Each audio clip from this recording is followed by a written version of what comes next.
بسم اللہ الرحمن الرحیم۔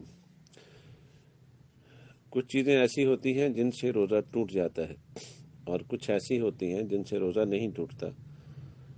تو ان چیزوں کا علم ہونا ضروری ہوتا ہے، کیونکہ جو چیز فرض ہو جاتی ہے اس کا جو ضروری علم ہے وہ بھی انسان کے اوپر سیکھنا فرض ہو جاتا ہے۔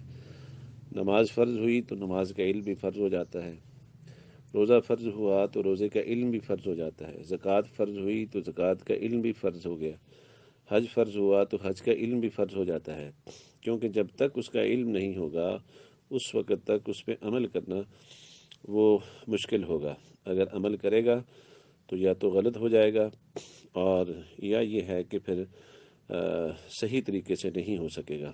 اس لیے اللہ کے نبی نے فرمایا طلب العلم فریضۃ علی کل مسلم و مسلمہ، جو ضروری علم ہے وہ ہر مسلمان مرد و عورت پہ فرض ہے، یعنی جو احکام جو حکم جس پہ فرض ہوتا جائے اس حکم کا علم بھی اس کے اوپر فرض ہو جاتا ہے، تب ہی تو اس حکم کی بجا آوری صحیح طریقے سے ممکن ہو سکتی ہے۔ تو آج انشاءاللہ ہم ان چیزوں کو ذکر کریں گے جن سے روزہ ٹوٹتا ہے یا جن سے نہیں ٹوٹتا، دونوں کا انشاءاللہ ذکر کریں گے۔ اس کو خوب توجہ اور دھیان کے ساتھ سماعت بھی فرمائیں اور اس کو آگے بھی شیئر کریں۔ کلی کرنے، نہانے، خوشبو سونگھنے، یعنی دھوئیں والی خوشبو نہ ہو، اس کے علاوہ جو باقی خوشبو ہوتی ہیں اگر اس کو سونگھ لیا، تیل لگا لیا یا سرما لگا لیا یا انجیکشن لگا لیا، خواہ انجیکشن گوشت کا ہو یا رگ کا ہو، یا ڈرپ لگا لی، ان تمام چیزوں سے روزہ نہیں ٹوٹتا۔ اگر خوشبو ایسی ہے کہ جس کا دھواں نکل رہا ہے، جیسے دھونی بعض اوقات لوگ دیتے ہیں، بخور کی دھونی ہوتی ہے، لبان کی دھونی ہوتی ہے، تو اگر اس کا دھواں سونگھا تو دھواں ناک کے ذریعے سے چونکہ حلق میں چلا جاتا ہے اور اس سے روزہ ٹوٹ جاتا ہے۔ روزے کی حالت میں آنکھ یا کان میں دوا یا پانی وغیرہ ڈالنے یا خود بخود چلے جانے سے روزہ نہیں ٹوٹتا۔ البتہ اگر کسی شخص کے کان کے پردے میں سوراخ ہو، اس کا پردہ پھٹا ہوا ہو، اور اس میں دوا وغیرہ ڈالنے یا خود بخود چلے جانے کی صورت میں وہ دوا یا پانی حلق سے اتر جائے تو اس کا روزہ ٹوٹ جائے گا، لیکن اس صورت میں صرف قضا لازم ہوگی، کفارہ نہیں ہوگا۔ ناک میں دوا وغیرہ ڈالنے سے روزہ اس وقت ٹوٹتا ہے جب وہ حلق سے نیچے اتر جائے، اور اس میں قوی امکان ہوتا ہے کہ جب کوئی چیز آپ ناک میں ڈالتے ہیں تو وہ حلق سے نیچے اتر جاتی ہے، اس لیے روزے کی حالت میں ناک میں دوائی نہیں ڈالنی چاہیے۔ روزے کی حالت میں اگر قے ہو جائے تو اس سے روزہ ٹوٹ جاتا ہے یا نہیں ٹوٹتا، اس میں تھوڑی سی تفصیل ہے جس کو توجہ سے سننا بہت ضروری ہے۔ روزے کی حالت میں اگر اپنے اختیار سے قے کی تو اس صورت میں اگر وہ قے منہ بھر کر ہو تو روزہ ٹوٹ جاتا ہے، اور اگر منہ بھر کر نہ ہو تو اس سے روزہ نہیں ٹوٹتا۔ منہ بھر کر کا مطلب یہ ہے کہ ایسی قے آ جائے جس کا روکنا مشکل ہو جائے یا اس کا واپس نگلنا مشکل ہو جائے، اور اگر قے بلا اختیار خود بخود ہوگی تو اس سے روزہ نہیں ٹوٹتا، چاہے وہ جتنے بھی ہو۔ قے کو اپنے اختیار سے واپس پیٹ میں داخل کر دیا تو اس سے بھی روزہ ٹوٹ جاتا ہے، البتہ اگر بغیر اختیار کے وہ خود بخود واپس چلی گئی تو اس سے بھی روزہ نہیں ٹوٹتا، خواہ وہ جتنی بھی ہو، کم ہو یا زیادہ۔ روزے کی حالت میں احتلام ہو جانے سے روزے پر کوئی اثر نہیں پڑتا، خدا نخواستہ اگر ہو جائے تو روزے پہ کوئی اثر نہیں پڑتا۔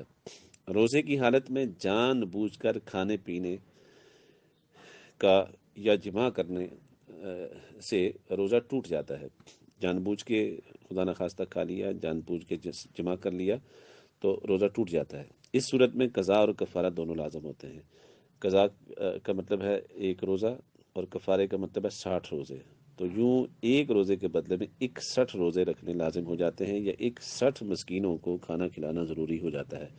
یہ جو 61 روزے رکھنے ہوتے ہیں یہ بالکل کنٹینیو رکھنے ہوتے ہیں، لگاتار رکھنے ہوتے ہیں، اس میں کسی قسم کی اگر بریک آ گئی تو اثر نو پھر رکھنے پڑتے ہیں۔ روزے کی حالت میں بیوی سے اگر بوسو کنار کر لیا تو اس سے روزے پر کوئی اثر نہیں پڑتا، البتہ اگر اس کے نتیجے میں انزال ہو جائے یا جماع تک نوبت پہنچنے کا اندیشہ ہو تو پھر بوسو کنار سے پرہیز کرنا ضروری ہے کہ اس سے روزے میں کراہت پیدا ہوتی ہے۔ روزے کی حالت میں بوسو کنار سے اگر انزال ہو جائے، بیوی سے بوسو کنار کیا اور اس سے انزال ہو گیا یعنی احتلام ہو گیا تو اس سے روزہ ٹوٹ جاتا ہے۔ اس صورت میں صرف اس کی قضا لازم ہوتی ہے، کفارہ نہیں ہوتا۔ روزے کی حالت میں محض بیوی کے اوپر نگاہ ڈالنے سے یا ویسے برے خیالات آ گئے اور اس کی وجہ سے انزال ہو گیا تو اس سے روزہ نہیں ٹوٹتا۔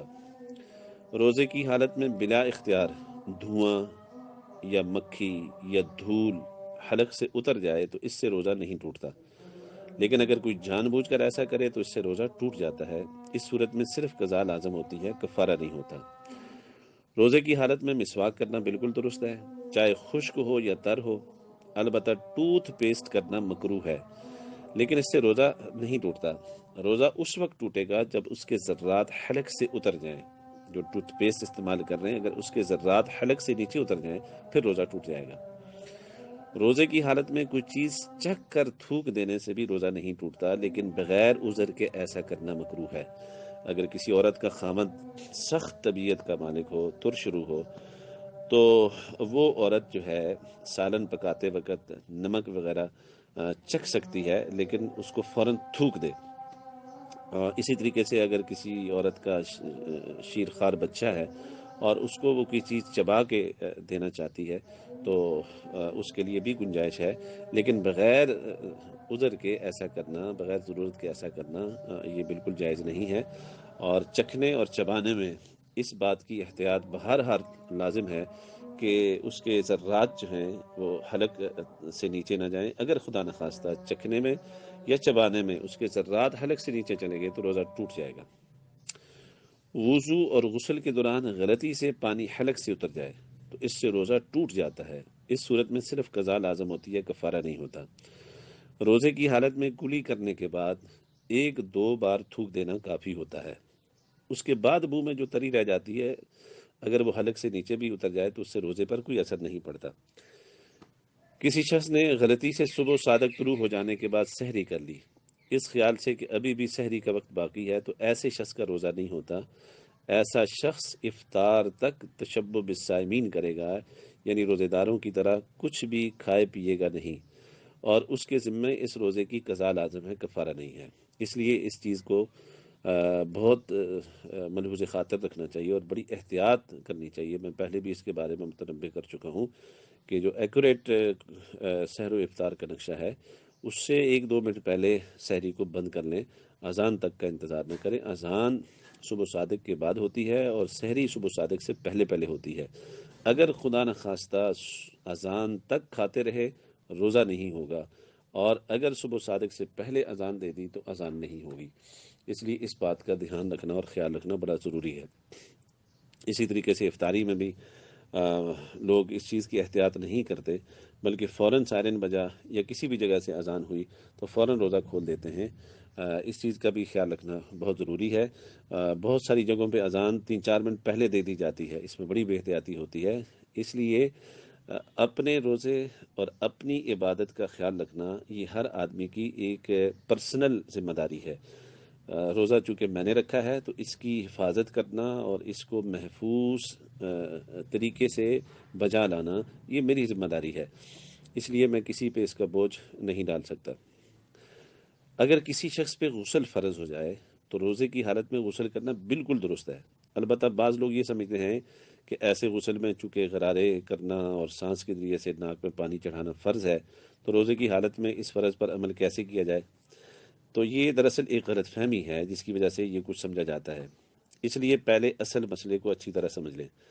مسئلہ یہ ہے کہ ایسے غسل میں کلی کرنا اور ناک میں پانی ڈالنا تو فرض ہے۔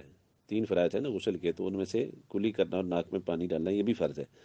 البتہ غرارے کرنا اور ناک میں پانی سانس کے ذریعے اوپر تک چڑھانا فرض نہیں ہے، بلکہ یہ اس شخص کے لیے سنت کے درجے میں ہے جو روزہ دار نہ ہو، اور جو روزے دار ہو اس کے لیے یہ چیز سنت بھی نہیں رہتی۔ اس کو ایسے غسل میں غرارے کرنے اور ناک میں پانی چڑھانے کا حکم نہیں ہے۔ اس کو اگر روزے کی حالت میں ہے تو غرارہ بھی نہیں کرے گا اور ناک میں پانی بھی نہیں کھینچے گا اوپر کی طرف۔ اگر خدا نخواستہ ایسے کیا اور حلق سے پانی نیچے اتر گیا تو روزہ ٹوٹ جائے گا۔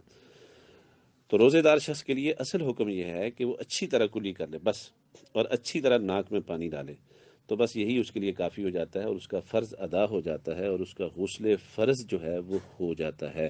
اللہ تعالیٰ ہمیں عمل کی توفیق عطا فرمائے۔